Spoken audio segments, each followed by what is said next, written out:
some updates and then sort of talk about hearings. So let's dive in. So some updates since the last call we had. I know on the last call we talked about the hearing that happened. Well, sort of since that call, we've sent thank you letters to the 25 assembly members that are on that letter that Assemblymember Ting circulated to budget subcommittee chairs in the assembly, asking for the preservation of the housing navigation and maintenance program and the SILP housing supplement in the state budget. So we've sent sort of a just, a personalized letter, but we would love, they would love, I think, if, if you all have, if your district assembly members were one of the individuals that signed onto the letter, it would be great to receive a district level thank you. Like, I'm an organization on this coalition, I'm in your district, I'm a constituent, we run programs for young people that are constituents of your district. We just want to thank you. And so if you have the time to do that and haven't done that already, you can use that. I can put it in the chat, but you can use that link right there. I've made little tiny URLs for each of these because I know the Google Doc URLs are like monster sized URLs. So putting them on slides is not very easy for people to get unless you can click directly on them. So I've put the district info for coalition one is the one that has all that information on who's in what district, and then it now has a tab that lists all the members. There's a tab that's like assembly members who signed on to the letter, so you can sort of cross-reference and see if your assembly member signed on. So that's a great thing that we can do to sort of keep, keep the encouragement going for supportive members of the legislature. And then we also have social media posts available in the toolkit. Now, we just noticed, our office manager, Loris, noticed actually, just maybe an hour ago, that there are two little typos that need to be corrected in these slides. Unfortunately, it's never ending, right? The back and forth with things like this, but we noticed that there are two numbers in two districts that are wrong. And so we're going to correct that. I have these here as examples, and right now I've pulled them off of the toolkit, and our graphic designer is going to add them right now. And so, by the time we get off this call, I'll re-upload them to this social media toolkit so that people can get them from there. But these are just, thank you posts that if you guys are active on social media, your organizations tend to post, you could take a moment and thank them publicly that way as well. And that's the link to the toolkit. And it also calls out like the names of each of the assembly members that signed on, like tags them. So it has all that sort of that legwork is done. So you don't have to go, if you're like, I want to name all of the members or the member that's in my district, if he signed on or she signed on, that legwork is done so you can get that from that toolkit. Another update is a small group met with Senator Menjivar. Was it last week? I guess it was just last Friday. It feels like ages ago at this point. But met with Senator Menjivar in her district in Van Nuys. And she is the chair, to remind people, she is the chair of the Senate Budget Subcommittee 3 on Human Services, which is, really key. That's where the SILP housing supplement will be heard. That's where the rates reform issue will be heard as well. And so, she's very supportive. I want to pause and ask, Mara was at that meeting. Mara, I'd love to hear just from your perspective, like, what was that meeting like and what was the response from Senator Menjivar? Sure. I just encourage you all to take the opportunity to have these meetings if you can spare the time. It was like her doing our job and our pitch for us. She already knew the issue very closely, used language like, this is a non-starter, this can't happen, we have to preserve this funding. She started throwing data our way, which was really just tragic, that 29% of the youth homelessness in the country is here in California, and that it would be, obscene to take away something that can reduce that stat. And she listened very intently as me, Simone, a colleague, Julie, I don't know if she's here, from Children's Law Center, and an amazing youth who is part of OIC, Tennille, who also works with you, right, at JBay. And she was amazing, and just talked about even someone like her who's in college and had gotten an FYI voucher, was unable to locate housing and eventually lost her voucher. And if she had had the navigation that exists now and is on the chopping block, proposed chopping block, she wouldn't have experienced any homelessness. And it was super quick. Her local director was on board. It was just a surprising, very encouraging, amazing experience. She also talked about a bond she has on the side proposed having to do with development of youth housing. So I think that's it, Simone. I don't know if you. Yeah, no, I just wanted to open it up because I know that some people are scheduling these meetings. It's the first, some people's first, first time doing this. And so I think maybe just, I want to pause and see if anyone has questions about what that might look like, or about that experience at all before we move on. Well, I guess before you open it up, the only other thing I would add is that when they're in town at their local office, their time is regimented. So when they say 10 to 10:20, they mean it. And if you're there with the group, they'll go, okay, the remaining folks have 3.5 minutes. And so really be prepared, but also be prepared to be flexible, which is what we ended up having to do. So know that you don't have to come up with a half-hour speech. You won't get through it. That's a good point. And sometimes, you could make up a perfect agenda, like we're going to talk for 2 minutes about this and 3 minutes about this, and then we're going to pause for questions. But sometimes the member might want to just like free talk a little more, and that's great, So it's kind of like have a plan and then be prepared for that plan to also change, and be able to take the conversation where they want to take it. Of course, we want to get our point across, but we don't want to just talk at them. We want it to be a conversation. So I think that it's also good to just know that it might go a little different than you planned. Like I think when we met with Senator Menjivar, we certainly like mapped out a time. And it just, we don't stick to it because then she has something to say, then someone wants to add something in, and that's just a normal conversation, and that's how it goes. So I always feel like have a plan and then be okay with sort of abandoning the plan. I also want to just and I'll go back to screen sharing. Sorry, I'm such a bad multitasker. Here we go. I also want to ask, I don't know, I see that, sorry to put you on the spot, Tara, but we had also a meeting that AspirNet led in Riverside with Assemblymember Jackson. And I should have asked you beforehand if you were comfortable talking, but I just wanted to see if you, okay, great. I wanted to see if you wanted to share a little bit about how that went, and he's also extremely supportive. So we're, keeping these amazing champions in our good graces, and remembering that, keeping this issue top of mind. So how did he respond to the meeting that you had? Again, he was very supportive. As soon as we sat down, he said, I'm already on board. So, okay, well, I have some stats and things to talk to you about, but he knew them. He's on board. It really just became kind of a casual conversation because he already said he's wholeheartedly committed to this. So I think it was a little easier than I anticipated. But he has pledged his commitment. I thanked him for being a champion for this cause, and he said he's working on whatever he can do to make sure that we don't lose these funds for our youth. Fantastic. So these were probably like easy meetings, right? Like you're preaching Yes. to the choir. These Yes. are two very supportive members, and luckily they're subcommittee chairs. Like that's key. Yes. But we're also going to potentially meet with people that more commonly, it's not that they're going to disagree, but they may just not know about the issue. And so that's an opportunity to unpack it for them, highlight it with a story, really educate.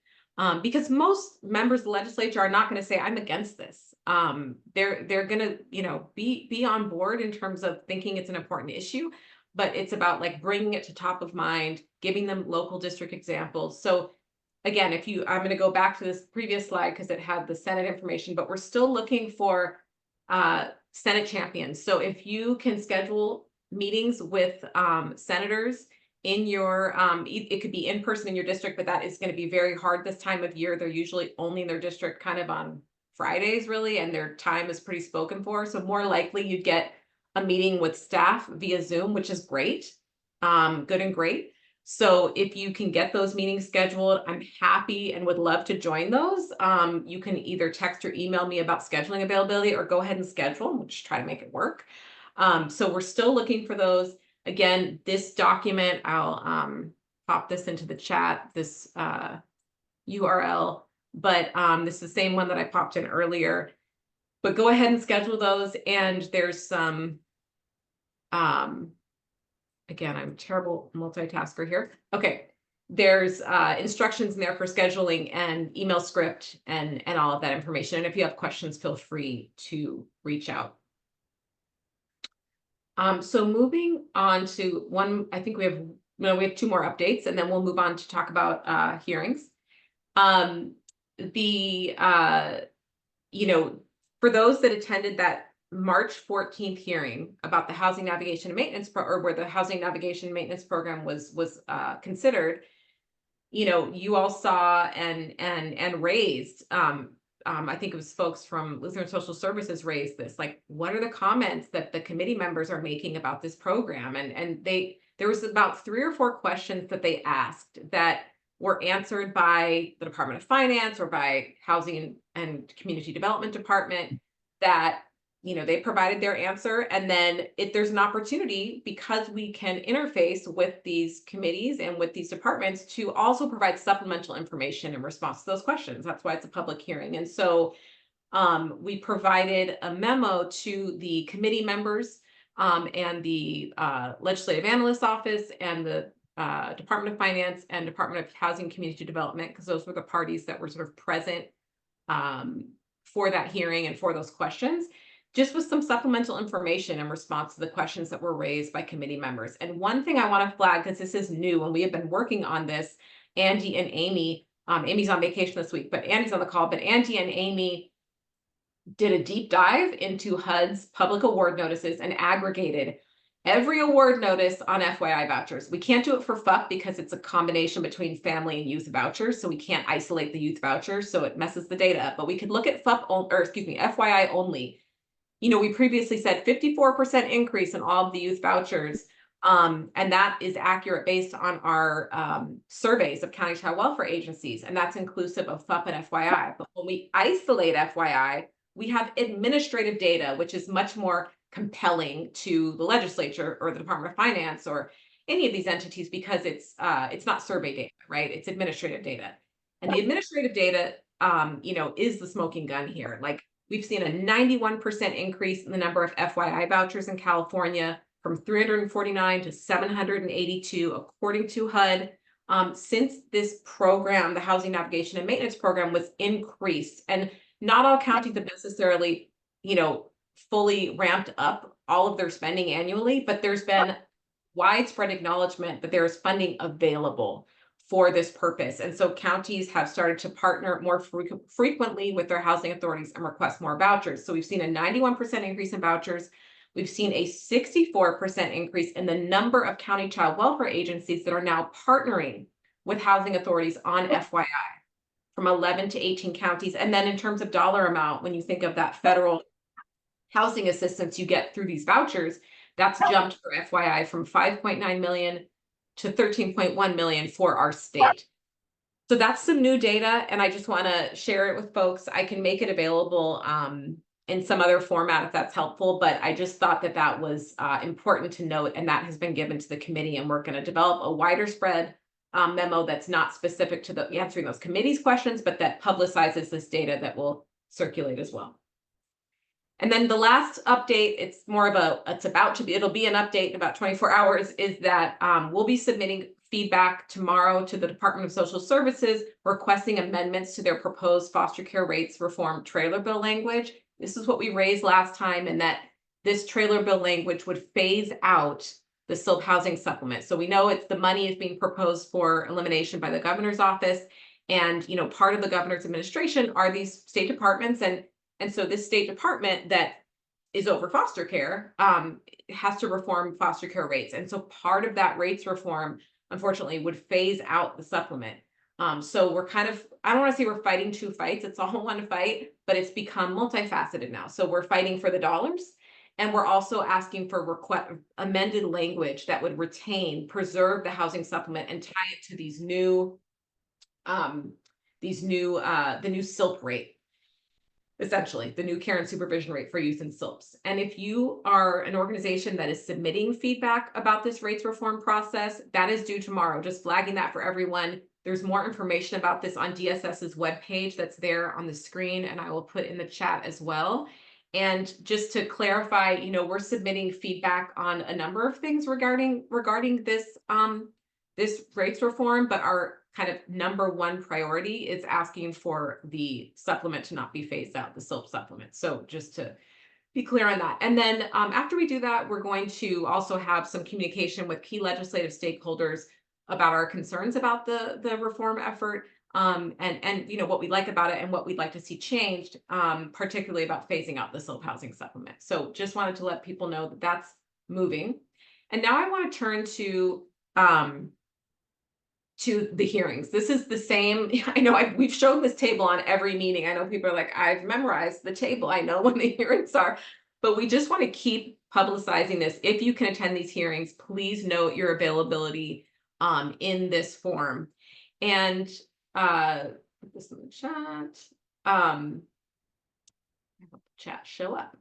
But so these are the hearings. We still really would like to secure some more attendance. And I wanted to talk about kind of what to expect and how to prepare. And again, if we need more than we have left of this meeting, we can always schedule individual meetings before some of these hearings. The first thing to talk about is really logistics. And I know a lot of people have heard this before. I've said this on, I think, past calls kind of informally or just what people have asked. But this is sort of an overview of sort of the logistical information you need to know about these hearings.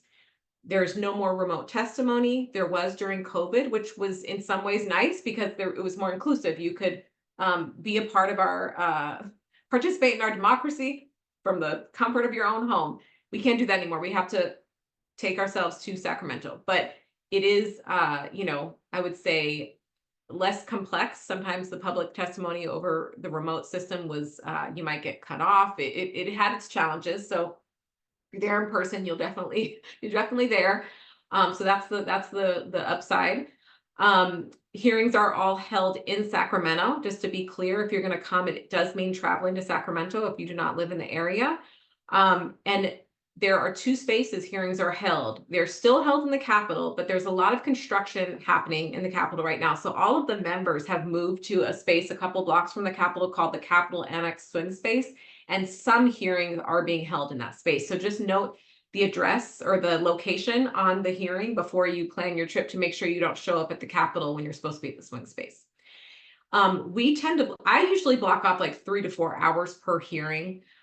Just because if you only block off a few hours and you're hopeful to get done, you could miss the most important part, which is your opportunity to testify. So I really encourage people to sort of, if you're going to do it, sort of just make that time commitment.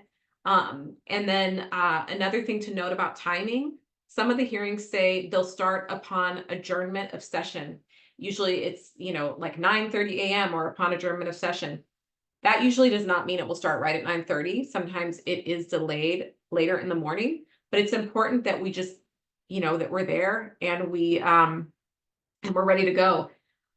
Sometimes, getting there later is fine because public comment's not going to occur at the very beginning of the hearing, but it is important to arrive close to the start if you want to get seating inside the hearing room. Some of them are very small, and sometimes we get a lot of people at hearings. And so there's an overflow situation where you sometimes have to wait in the hallway, which is less ideal for a number of reasons. So kind of up to you if you want to arrive right on time, but the downside of not arriving on time is maybe not getting a seat.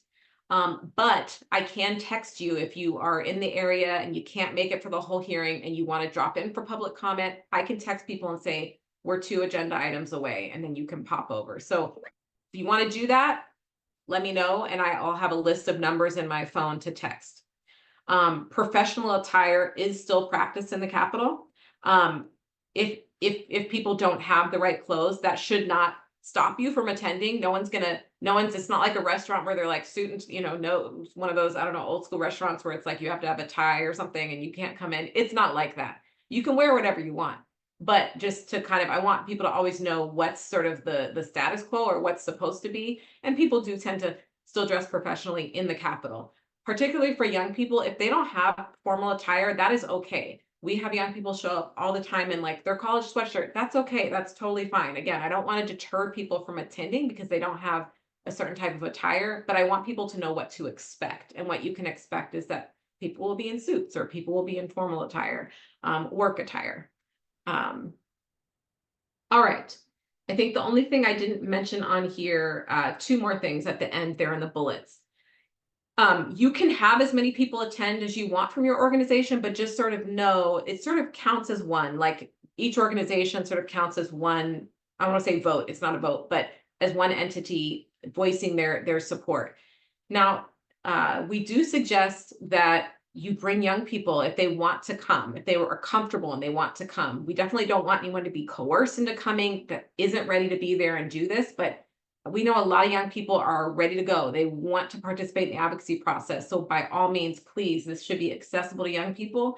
And we just want to make sure that they're prepared, they know what to expect, and that they're comfortable if they plan on telling their story, that they're comfortable with that. Which of course, I'm sure I'm preaching to the choir on that. So that's sort of logistics. I'm going to pause and see if people have questions or if I've missed anything. There's probably other things that I've forgotten to list on here. So please, anyone chime in who's done this before and wants to share.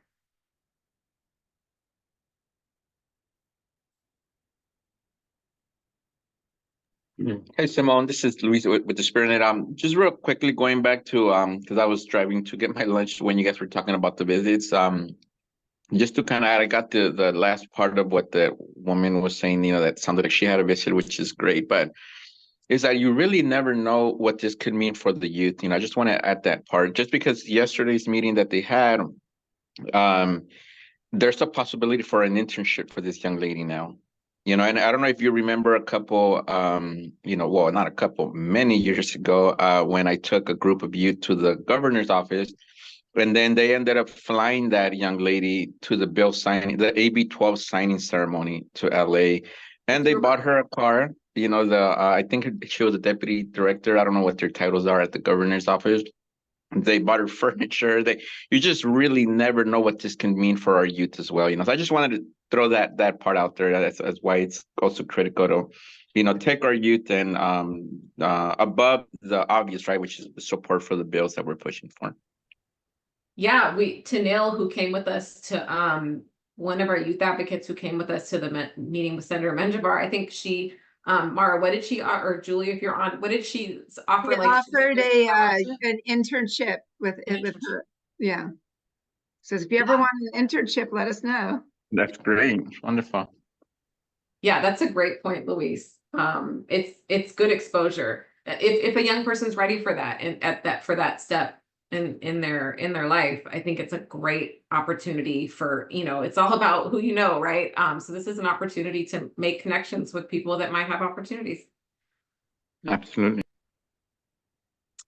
So I think you only scheduled this for half an hour. So if you can stay on with those of us set for Wednesday, I would appreciate a specific few minutes with you on that.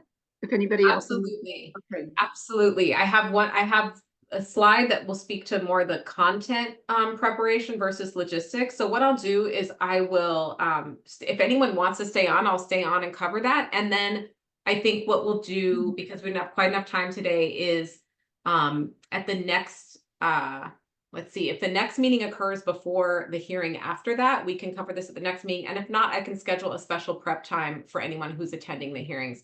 Or let me get it actually, while we have you, before the minute turns to 2:30, can I get a show of just, I don't know, hands up or something of some sort of indication of who would be interested in sort of a special prep call if you are specifically attending any of the April hearings, or if you feel like you're good? Well, it depends how we do in the next few minutes is my answer. Okay, let's pretend like the next few minutes isn't happening, and then I'm curious if people are interested in that. Well, I see a couple hands. Okay, well, maybe we make it available and it's like if people want to come, they can, and if they don't feel like they need to, then they don't have to.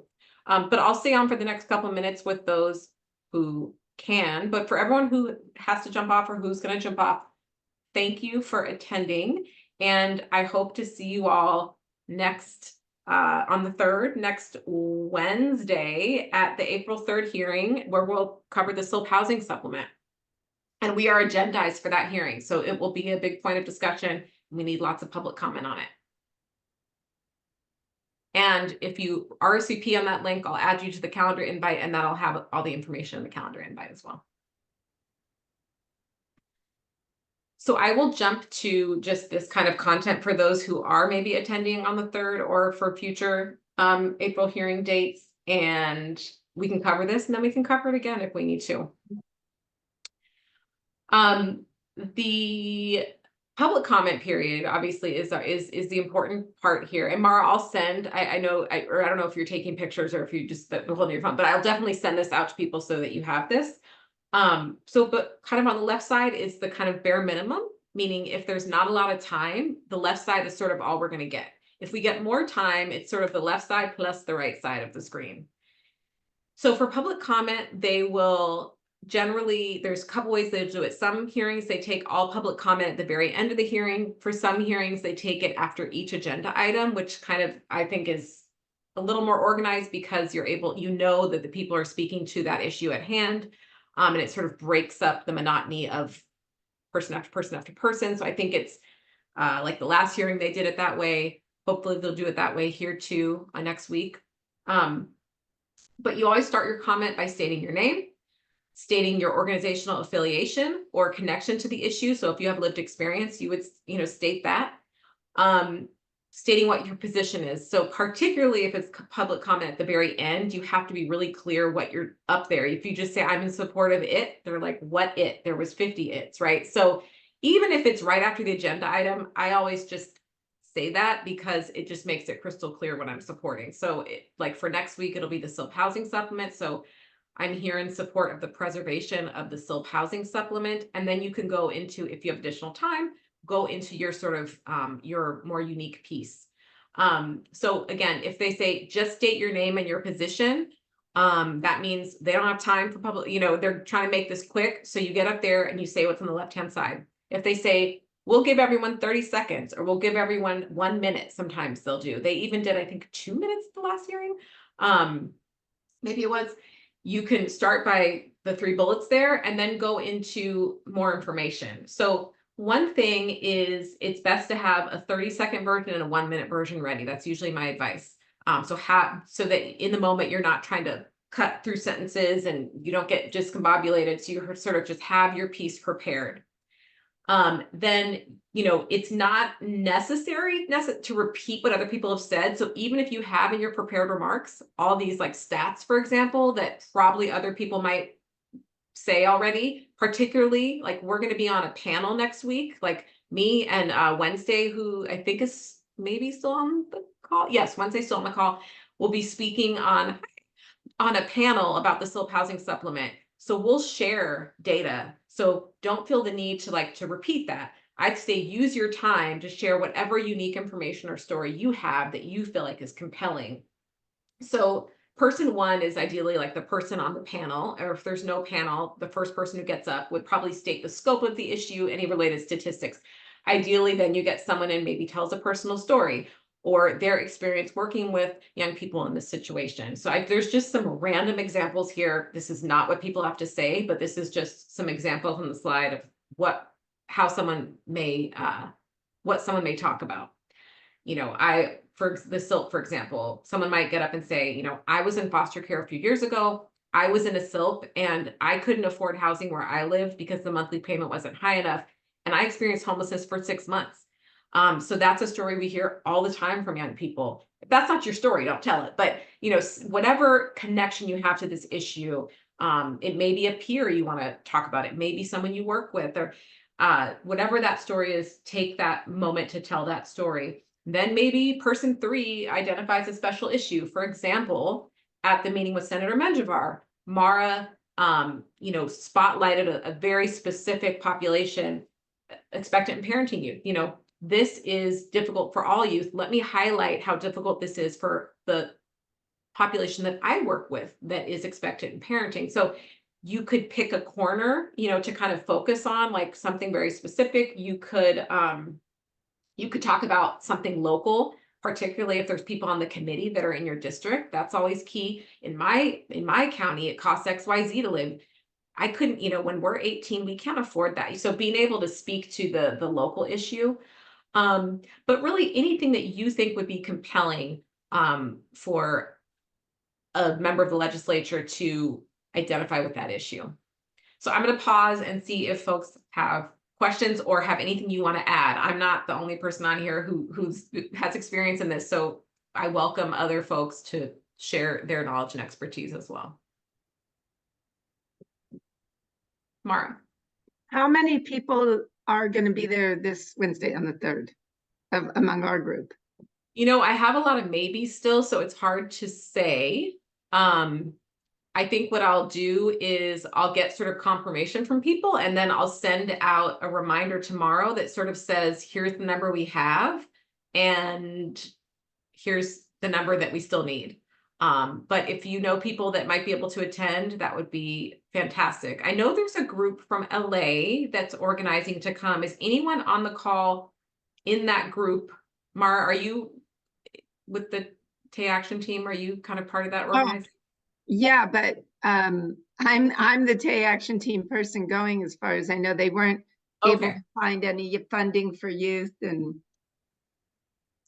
oh, okay. I guess the funding that CYC got is maybe organizing for a future hearing. I thought maybe the part of it was for this well, hearing. maybe that's changed. I don't know. No, that might be the one at the end of the month, but that's fine. I'll check the hand up, I think, from CYC. Oh, yeah, go ahead.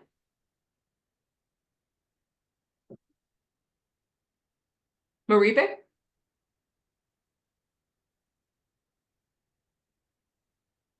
Okay, well, we'll come back. Feel free to just chime in whenever you're ready to. So, Brittany, I see that you might have your lobbyist. I was thinking of highlighting expecting and parenting youth. Is that something your lobbyist would be doing, or not necessarily?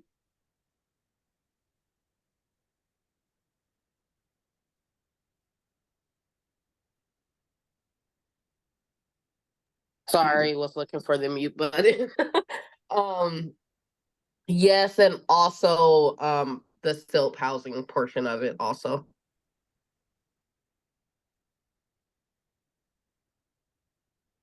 Fantastic. I'm seeing people in the chat that are attending.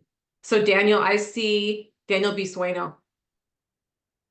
Okay, please do. So Daniel, are you trying to attend next week?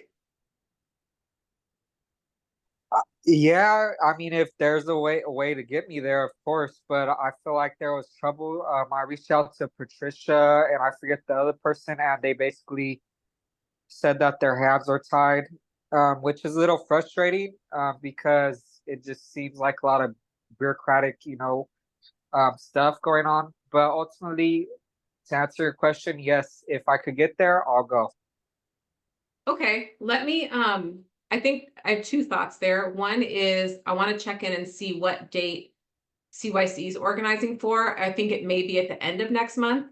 And then the other thing is we could just see about like a one-off thing, like it doesn't have to be part of that. So let me follow up with you individually, and I'll simultaneously check on that other piece. Yeah, the issue with CYC with me is that I'm 28 and they typically work with 18 and 24. Oh, I see. So are you older than that? Yeah, I'm 28. Oh, okay. Well, then don't worry about that. Just it does seem like maybe we're overcomplicating things. So why don't I just follow up with you individually? Yeah, definitely. That would be great. I've been really wanting to go to Sacramento and advocate, so it'd be a great opportunity. Great. Okay, Maribe, I'm trying to unmute you. I don't know why it's not letting you unmute. I'm going to say ask to unmute and see if that somehow releases you from your silence. Can you try now?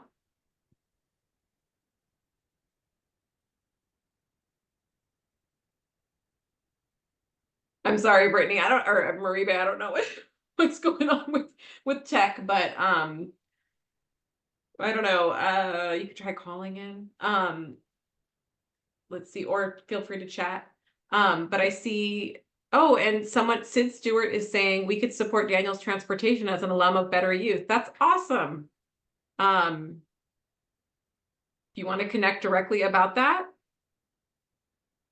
We Yeah, will. I have Sid's number. That's Yeah, my mentor. yeah, I owe you a text from earlier, so let's work But it out. if we could find a way to get them reimbursed, Better Youth, that would be also great too, because I feel like, yeah.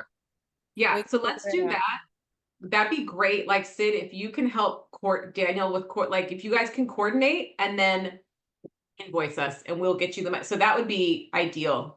A good teamwork. That'd be great. And then just email me that information and then I'll handle that on the back end.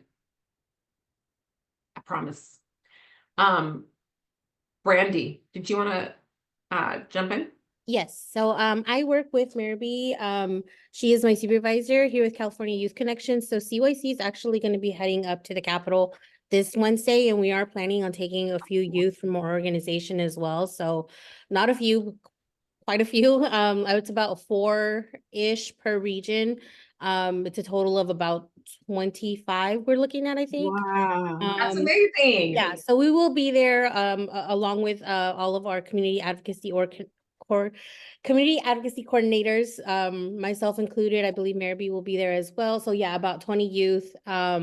We will be there this Wednesday, and I believe there was something else that you guys had. Oh, Daniel, we do always encourage supporters to come along and be a part of the organization as well. So if you're interested in reaching out in your county, please reach out and see if that is a way that you can connect. I know that you're a little bit over the age of 24, but we always encourage people to apply and participate, and even as a supporter to younger youth, to motivate them and encourage them to also be a part of the advocacy and part of the movement. I know there was something, 14 to 24, yes. So CYC works with youth, current or former foster and juvenile justice youth between the ages of 14 to 24. So system impacted youth. And as long as they're, like I said, between the ages of 14 to 24, as soon as they start to transition out, we do encourage them to still be a part of CYC as either a peer mentor or a supporter in the work. So again, and that goes to anybody that would like to look it up and be a part of CYC. We definitely encourage them in that way. But we will be there this Wednesday coming up. So we'll be there. Thanks, Brandy, and thanks, Maribee. And I think I was saying your name wrong, so I'm sorry.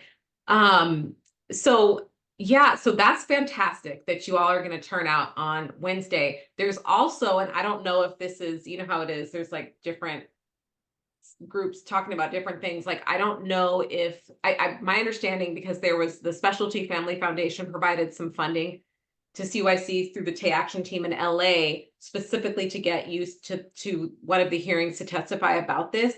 I think there is, I'm guessing that might be separate from what you're talking about, Brandy. I think it might be for one of the hearings later this month, where they're organizing explicitly from like to fly young people to Sacramento. Now, are you connected with that effort already, or is this like I'm guessing this might be separate since you said from various chapters? What organization was that again that you mentioned? So Specialty Family Foundation had said they could offer some funding, and so we were talking with CYC. CYC ended up being the recipient of that funding because they had generously agreed to do the organizing, and because obviously they have so many young people they work with that would be interested in doing this. And so it's specifically this group from LA. It's LA CYC chapter is organizing young people to attend, but I don't think it's for this Wednesday just because that feels really soon. But if that internal connection at CYC hasn't yet happened, because I know you guys are statewide, so I imagine there's like different things happening in different local chapters. I just wanted to put that on your radar. You and Maribee's. Okay, no, thank you. We do have an LA coordinator. I'm pretty sure they're more familiar with that area Yes. Then myself, I'm in the Central Valley. Yeah, Kate. It would Okay, got probably it. go to Kate, and probably Maribel, so they might be more familiar with that. But I think if they have any updates, they can definitely be in touch and let you know. Okay, awesome. Thank you. Thank I'm you. so happy that you guys are gonna be there on Wednesday. I'm excited. Any other questions or thoughts about this Wednesday or about the future hearings? So this Wednesday is in State Capitol Room 400 something in the invite you put it. Let me go. Yeah, I'll put it. It's right here. It's the 444 in the Capitol. And I should also say, and Amanda, I'm glad you're on this call. So this is a hearing. This is Human Services, and so another thing that will be discussed would be FERS, the Family Urgent Response System. Amanda, do you want to talk a little bit about the organizing that you all are doing? I imagine for the same hearing. Yes, is that am I accurate? Yeah, sure. Here, I can come on camera. Yeah, thanks. So yes, we will also be there. And there's a bunch of folks coming as well to support the FERS. And we've been talking about standing up against all of these cuts, right? So I think we can really collaborate together as we're bringing kind of our folks together from both of these sides to really talk about how all of these cuts are a problem. So yeah, we will be there. We'll have a bunch of folks talking about FERS. We're also agendized for this hearing. So yeah, you can join with us and we can join with you, and we'll all be together to kind of stand up together against what this is, all these cuts that are really unfortunate. So it's really, I think, an advantage that they're happening in the same hearing so that we can all collaborate together. Okay, great. So we'll put the Amanda, we'll just to like make sure people don't get confused. We'll put info on that in the calendar invite as well, like Okay, so that yeah. people know what to say, so they're not like, wait, I'm looking at a bunch of different things. So just so that if people want to comment on FERS, then that's easily accessible. Yeah, that'd be great. And did you have something you wanted to add? I just want to say, because I'm just emailing with your colleague, Sarah, there's also the ed hearing that's going on that has your Yes. 2137, and maybe we can all run over en masse and Yes, I'm glad you raised that. I was gonna, at the hearing, we had this maybe crazy plan where in the moment we were gonna be like, is public comment happening over there? Is public comment happening over there? And then like we were hoping that the ed public comment would be far enough away from this public comment where we could say, go to this room real quick if you feel strongly about this bill and give a me too.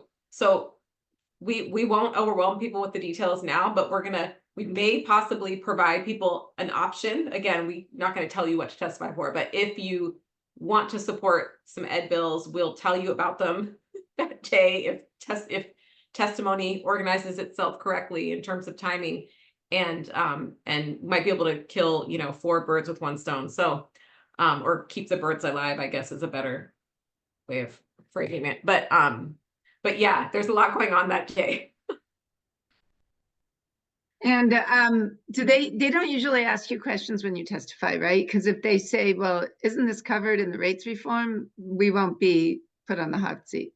They won't ask that during public comment. It'll definitely come up in the panel, and I'm planning on in my remarks to like get in front of it by mentioning that with, because I probably won't be provided the opportunity to answer later, just to make sure that we're really clear in why this is needed despite rates reform.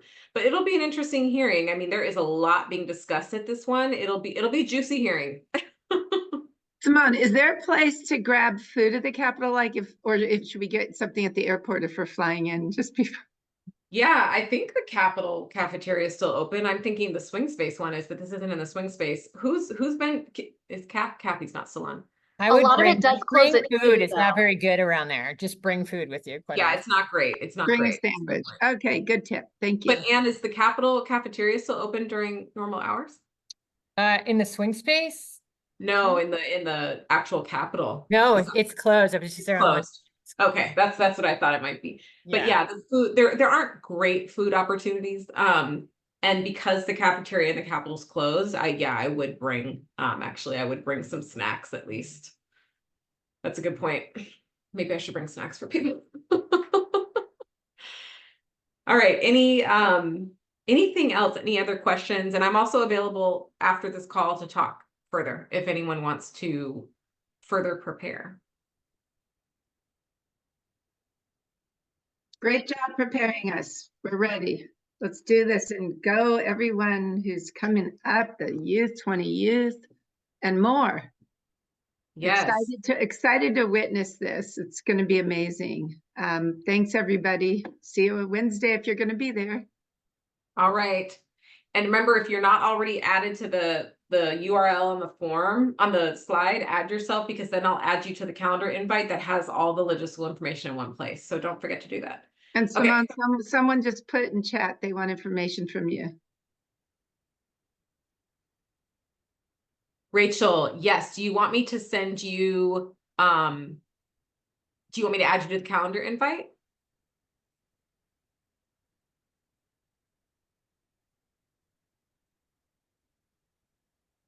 I'll add you to the calendar invite, and then you can always decline it if that's not what you're asking for. Oh, yes. Okay, great. All right, everybody. Bye-bye. Thanks for sticking around for an extra 20 minutes.